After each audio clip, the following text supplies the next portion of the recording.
Hey friend, we have some delicious mushroom today. A few more ingredients but still easy. The flavor is insane. Totally worth it. Short video as usual so I'm not wasting your time. Thanks for watching. Alright, pan on medium heat. I'm doing prep and cook at the same time style to save time and less cleaning. With this style, it may be challenging at first, but with practice, you will master it, and it saves so much time in the long run.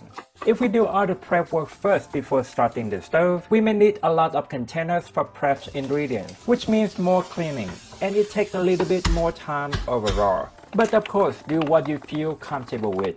So in the pan, we will stir broken sausage, diced onion, and minced garlic occasionally until very brown and fragrant.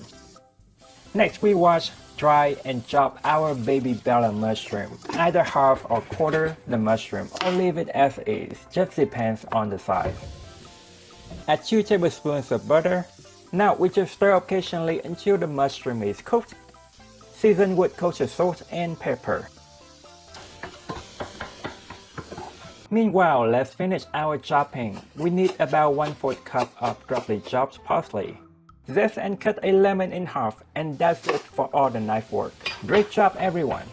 Let's finish everything. Mushroom is cooked, turn off the stove, add 3/4 of the chopped parsley, save the rest for garnishing. Add the lemon zest and squeeze in half of the lemon. I like to use one hand as a strainer for the seeds.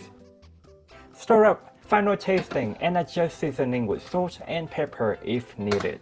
This mushroom dish is so tasty that in fact I'm going to eat it as a meal instead of a side. Anyway, I hope you enjoyed my straight to the point short video. Thanks so much again for watching, and I hope to see you again in the next recipe. Have a great day my friend. Bye bye.